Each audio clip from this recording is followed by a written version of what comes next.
I grew up in a very small village. I grew up in a 4,000 person village. There was a slaughterhouse in the center of town, which was fun. My father used to manage that, and then he ended up working in the dairy industry for a number of years, and that was kind of my trajectory into the world of work in a way. But something changed fundamentally for me at the age of 8 years old. My father bought me this book. This is the Osborne Book of the Future.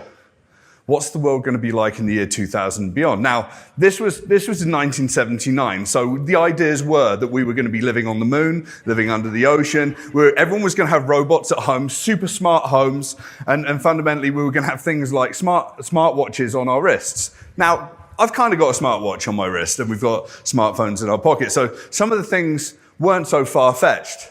But these big ideas of what was going to come next, all the hype of technology, and we see these dominant narratives around us about this is going to change everything. Stop now, you've got to invest. If you don't get on, people are going to get on before you, your company's going to be completely disrupted.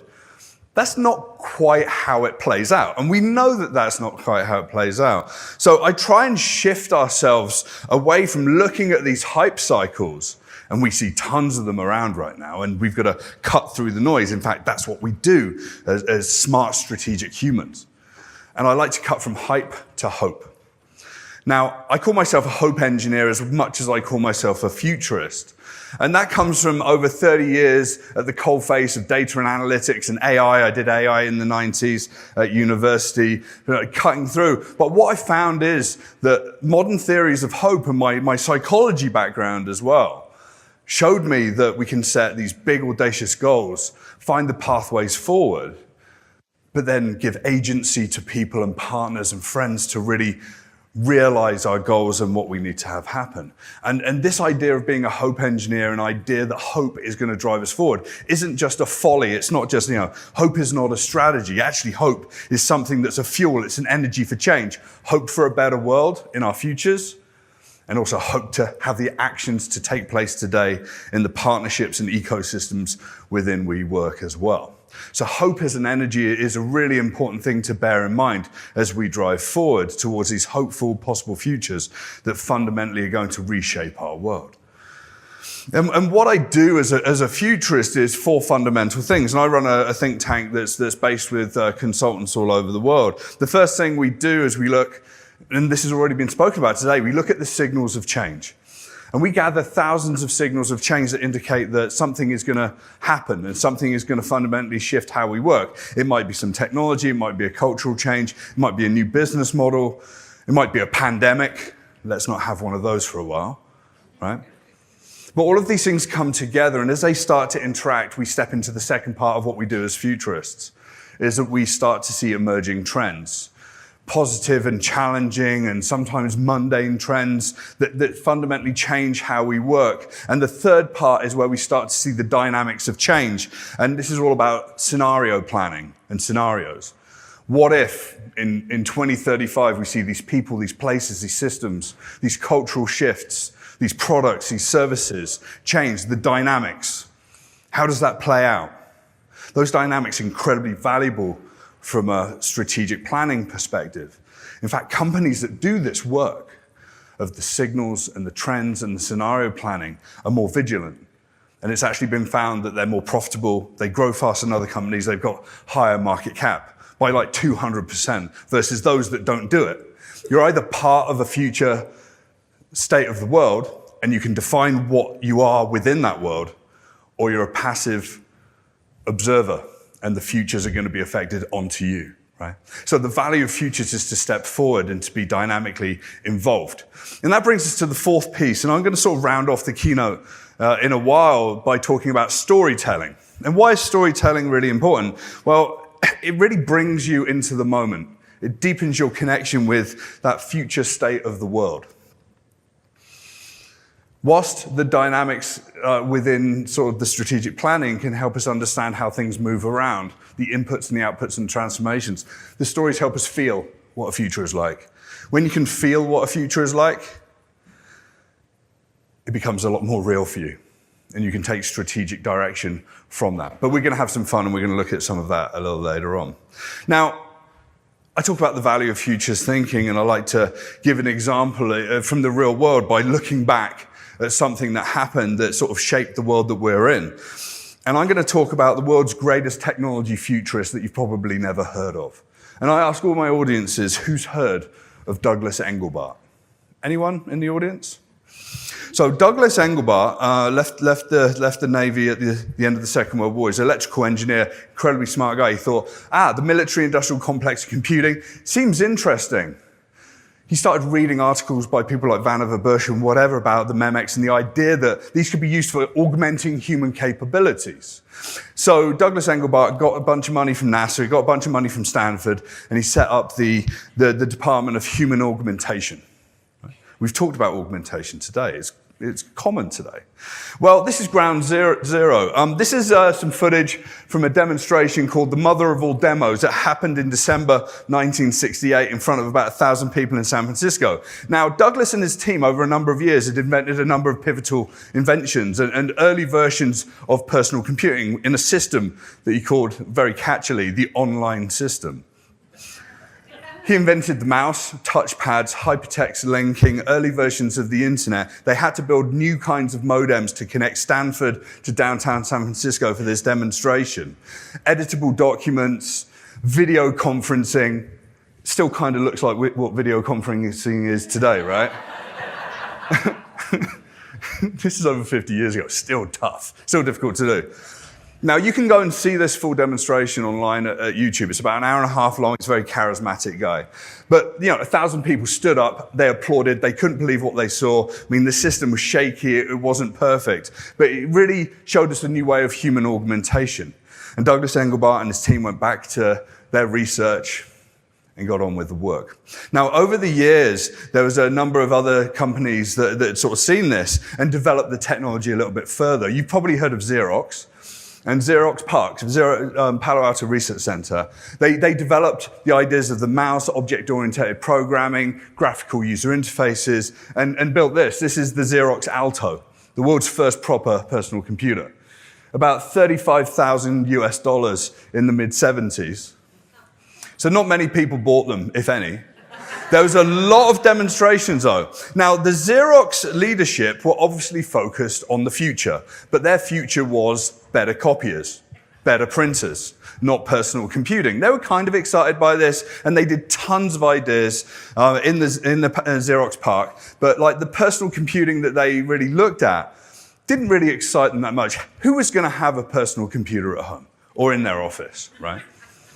Anyway, the team was passionate about this. They did dozens of demonstrations and thousands of demonstrations over the years. And one day, a young development team came in Silicon Valley, and they saw something that they couldn't believe. And the spark of the idea aligned with what they were thinking about the future of personal computing. Now, what was really interesting about that was that they went back and they went to see their CEO, and they said, "You need to see this. This is amazing." And they described all of these amazing ideas. And the CEO wasn't that excited either. But the next day, they managed to drag their CEO in the room, and this is what he had to say about that demonstration. What we saw was incomplete. They'd done a bunch of things wrong, but we didn't know that at the time. It's still, though, they had the germ of the idea was there, and they'd done it very well. And within, 10 minutes, it was obvious to me that all computers would work like this. Now, that's a pretty big realization, right? So we all know who Steve Jobs is, yes? And it breaks my heart that no one knows who Douglas Engelbart is. But what's really interesting here is that Steve went to the board of directors of Xerox and said, "We love these ideas. With a small company called Apple, we're building personal computing. We'd like to take some of these ideas, develop them further. Can we give you some shares?" And they cut them about 100,000 shares. I hope Xerox has still got them. And for Apple.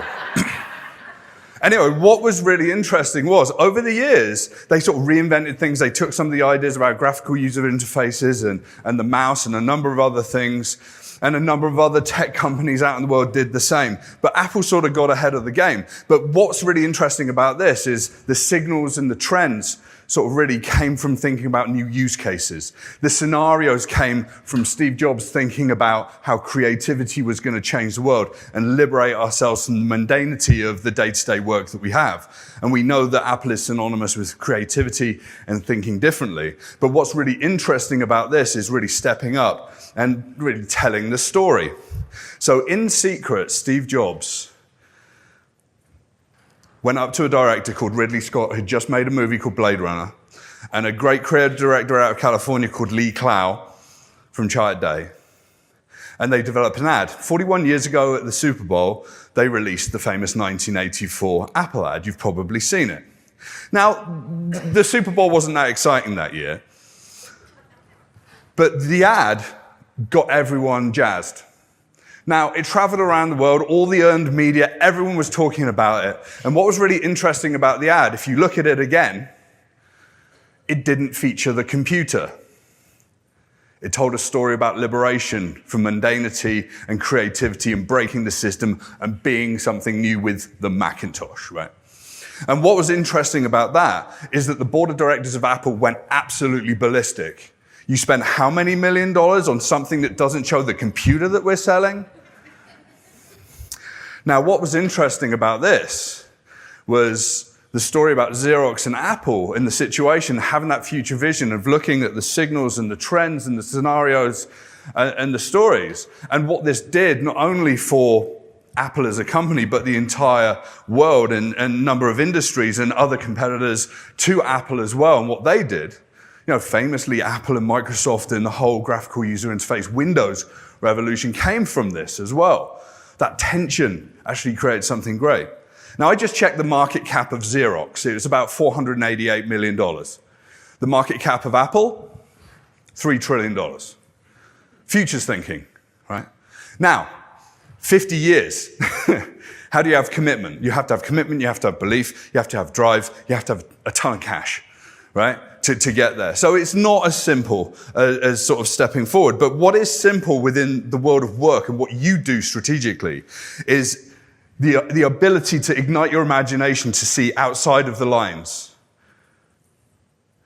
to really build anticipation for what comes next so you can be prepared for what comes, right? Because the signals and the trends indicate what's coming and the dynamics within the scenarios tell us how that's going to play out potentially. And the deepening of empathy with the people we work with and the people we serve and the ecosystem as a whole. And very simply what I do is I teach people how to shift their mindsets from what is to what if. This is the most potent question you can ask in business. Here comes some new technology, here comes a competitor. What if that disrupts our business or business line? What if that creates efficiency more than we can create? What if we disrupt ourselves? This is a question about curiosity and about going deeper. And if I leave you with anything, is the drive to ask what if every single day is going to be an absolute differentiator in what you do.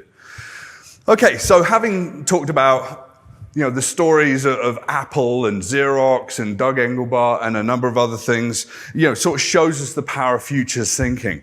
And what I'm going to do in this keynote is really show you some of those signals of change and in the trend areas that we're going to look at, and really ask some poignant what-if questions as well. And we're going to start off by looking globally at what's happening in the world, not only of mobility, but outside in the implications. Now, there's going to be some economic shifts over the next decade or so. And people are saying that, China's going to be number one economic power, USA number two, India number three. And we've certainly seen some evidence from earlier presentations today about the economic power and the shifts and the growth of mobility in India. Carlin talked about moving to Indonesia. Now, Indonesia is a real powerhouse, so they're going to be coming in at number 4 with Germany at number 5. What's more interesting to me than this pecking order of economic power, which can chop and change, is that potentially we're going to have new reserve currencies coming in. That globalization is sort of getting a little bit fractured and distant. We're going to have people working in the digital yuan, the digital dollar, and also the digital euro, with central banking digital currencies. So we're going to start to see new ways of working. And whilst we have to process all the different currencies around the world, there's going to be some kind of consolidation happening. And that's what I think is really interesting to think about, to be prepared for.